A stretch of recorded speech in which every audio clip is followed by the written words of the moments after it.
কলিকাতা বিশ্ববিদ্যালয় BA fourth semester এবং six সেমিস্টারের সকল ছাত্রছাত্রী, তোমাদের যাদের বাংলা এসইসি বি2 পেপারটি রয়েছে, তোমাদের জন্য আজকের এই ভিডিওটি খুবই গুরুত্বপূর্ণ হতে চলেছে। কারণ তোমাদের জন্য তোমাদের ফাইনাল পরীক্ষার জন্য একেবারে লাস্ট মিনিট তোমাদের বাছাই করা কিছু গুরুত্বপূর্ণ 5 এবং 10 নম্বরের প্রশ্ন নিয়ে আলোচনা করব। যে প্রশ্নগুলি তোমরা পরীক্ষা যাওয়ার আগে ভালোভাবে প্র্যাকটিস করে গেলে অবশ্যই তোমরা পরীক্ষার খাতায় 100% কমন পাবে এবং তোমরা সকলেই উপকৃত হবে। তাই ভিডিওটি শুরু করার আগে তোমাদের কাছে একটাই রিকোয়েস্ট করব, তোমরা যারা আমার এই চ্যানেলে নতুন আছো অবশ্যই তোমরা চ্যানেলটি সাবস্ক্রাইব করে আমার সঙ্গে থেকো এবং ভিডিওটি অবশ্যই তোমাদের বন্ধুদের কাছে শেয়ার করে দিও। চলো তোমাদের জন্য কী কী গুরুত্বপূর্ণ প্রশ্ন রাখা হয়েছে তোমরা দেখে নাও। দেখো, প্রথমে তোমাদের সিলেবাসটি দেখে নাও। তোমাদের সিলেবাসে কী কী রয়েছে, কী কী পড়তে হচ্ছে দেখো। তোমাদের প্রথম মডিউল 1 তোমাদের সৃজনশীল রচনা রয়েছে। মডিউল 1 তোমাদের গল্প রচনা সামাজিক পারিবারিক ব্যক্তিক কোনো প্রসঙ্গ বিষয় অবলম্বনে কম বেশি 300 শব্দে গল্প লিখতে হবে। এবং দ্বিতীয় রয়েছে তোমাদের প্রবন্ধ রচনা সামাজিক পারিবারিক ব্যক্তিক অথবা সাহিত্য বিষয়ক কোনো প্রসঙ্গ বিষয় অবলম্বনে কম বেশি 300 শব্দে প্রবন্ধ লিখতে হবে। তোমাদের মডিউল 1-এ তোমাদের সৃজনশীল রচনার মধ্যে তোমাদের এই দুটি বিষয় রয়েছে। এবং মডিউল 2 তোমাদের রয়েছে। মডিউল 2-এতে যে বিষয়গুলি, প্রথমে রয়েছে বাংলা বানানের বিবর্তন সম্পর্কে সাধারণ ধারণা এবং দ্বিতীয় রয়েছে পশ্চিমবঙ্গের বাংলা একাডেমির বানান বিধি। তোমাদের মডেল 2-তে এই দুটি বিষয় রয়েছে। এবং তোমাদের মডেল 3-এ যে বিষয়গুলি রয়েছে দেখে নাও। প্রথম যে বিষয় রয়েছে আন্তর্জাতিক ধ্বনিমূলক বর্ণমালা আইপিএ এবং রোমান লিপি। এই ছিল তোমাদের সিলেবাস। এবার চলো তোমাদের জন্য কী কী গুরুত্বপূর্ণ সাজেশান রাখা হয়েছে। তোমাদের এবছর পরীক্ষায় কোন প্রশ্নগুলি আসতে চলেছে সেই গুরুত্বপূর্ণ প্রশ্নগুলি তোমরা দেখে নাও। প্রথমে তোমাদের 10 নম্বরে কিছু গুরুত্বপূর্ণ প্রশ্ন আলোচনা করব। দেখো, তোমাদের মডিউল 1 থেকে দেখে নাও। তোমাদের মডিউল 1 তোমাদের যে বিষয়টি আসে, তোমাদের প্রথম একের দাগে দেওয়া থাকে নিম্নোক্ত বিষয় অবলম্বনে অনধিক 300 শব্দের শিরোনাম সহ গল্প রচনা দেওয়া থাকে তোমাদের একের দাগে।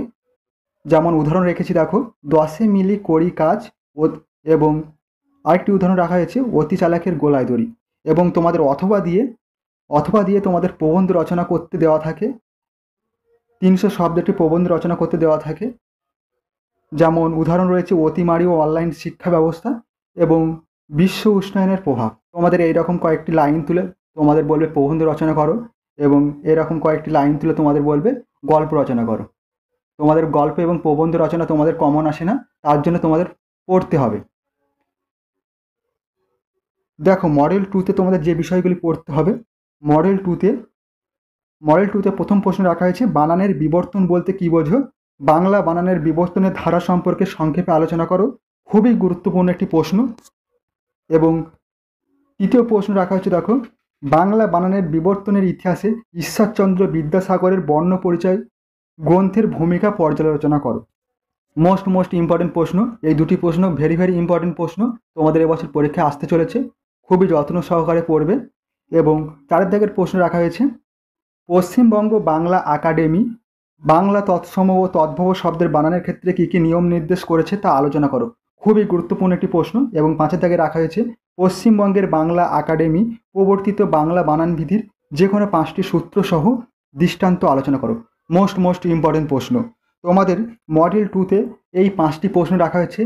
এই 5টি প্রশ্ন অবশ্যই তোমরা যত্ন সহকারে ভালোভাবে প্র্যাকটিস করবে। অবশ্যই এই 5টি প্রশ্ন তোমাদের পরীক্ষার খাতায় 100% কমন পাবে।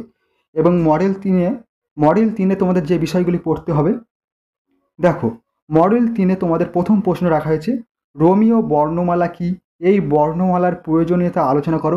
ভেরি ইম্পর্টেন্ট প্রশ্ন। এবং 7 দাগের প্রশ্ন রাখা হয়েছে আন্তর্জাতিক ধ্বনিমূলক বর্ণমালার আইপিএ প্রয়োজনীয়তা বিষয়ে আলোচনা করো। মোস্ট ইম্পর্টেন্ট প্রশ্ন। এবং 8 দাগের প্রশ্ন রাখা হয়েছে নিচের অনুচ্ছেদটি আইপিএ বা আন্তর্জাতিক ধ্বনিমূলক বর্ণমালায় লিপিবদ্ধ করো। এইরকম একটি অনুচ্ছেদ দেওয়া থাকবে। তোমাদের এরকম একটি অনুচ্ছেদ তুলে দেওয়া হবে এবং তোমাদের বলা হবে আইপিএ আন্তর্জাতিক ধ্বনিমূলক বর্ণমালায় লিপিবদ্ধ করতে বলা হবে। তোমাদের কিন্তু এটি কমন আসে না, তার জন্য তোমাদের যে বই রয়েছে, তোমাদের টেক্সট বুক এবং তোমাদের যে মানে বই আছে সেটাই তোমাদের গুরুত্ব সহকারে পড়তে হবে। এবং তোমাদের কিভাবে আইপিএ বা আন্তর্জাতিক ধ্বনিমূলক বর্ণমালায় লিপিবদ্ধ করতে হয় সেটি তোমাদের শিখতে হবে। পরবর্তী দেখো তোমাদের গুরুত্বপূর্ণ কিছু 5 নম্বরের প্রশ্ন রাখা হয়েছে, দেখে নাও। দেখো প্রথম প্রশ্ন রাখা হয়েছে প্রবন্ধের শ্রেণীবিভাগ করো, এবং দ্বিতীয় প্রশ্ন রয়েছে ব্যক্তিগত প্রবন্ধের রচনা বৈশিষ্ট্য। খুবই গুরুত্বপূর্ণ প্রশ্ন, তোমাদের যে প্রশ্নগুলি আমি রেখেছি ভেরি ভেরি ইম্পর্টেন্ট প্রশ্ন। তোমাদের কিন্তু এবছর পরীক্ষা আসার সম্ভাবনা খুবই রয়েছে, বলা চলে তোমাদের পরীক্ষায় এসে গেছে। এবং তৃতীয় প্রশ্ন রাখা হয়েছে দেখো সামাজিক গল্পের বৈশিষ্ট্য, এবং 4 দাগের প্রশ্ন ছোট গল্পের বৈশিষ্ট্য, এবং 5 দাগের প্রশ্ন তৎসম তদ্ভব শব্দের বানান প্রসঙ্গে পশ্চিমবঙ্গ বাংলা একাডেমির নির্দেশ। খুবই গুরুত্বপূর্ণ একটি প্রশ্ন। এবং 6 দাগের প্রশ্ন বিদেশি শব্দের বাংলা প্রতিবর্ণীকরণে বাংলা একাডেমির নির্দেশ। এবং 7 দাগের প্রশ্ন বিদেশি শব্দের বানান বিধি। এবং 8 দাগের প্রশ্ন রাখা হয়েছে দেখো বাংলা বানানের ক্ষেত্রে উচ্চারণের সমস্যা। এবং 9 দাগের প্রশ্ন রাখা হয়েছে রোমীয় বর্ণমালা ও আন্তর্জাতিক ধ্বনিমূলক বর্ণমালার সাদৃশ্য ও বৈসাদৃশ্য। খুবই গুরুত্বপূর্ণ প্রশ্ন, তোমরা অবশ্যই এই প্রশ্নগুলি খাতায় নোট ডাউন করে নেবে এবং এই প্রশ্নগুলির উত্তর ভালোভাবে প্র্যাকটিস করবে। অবশ্যই কিন্তু তোমরা এই প্রশ্নগুলি তোমাদের পরীক্ষার খাতায় 100% কমন পাবে।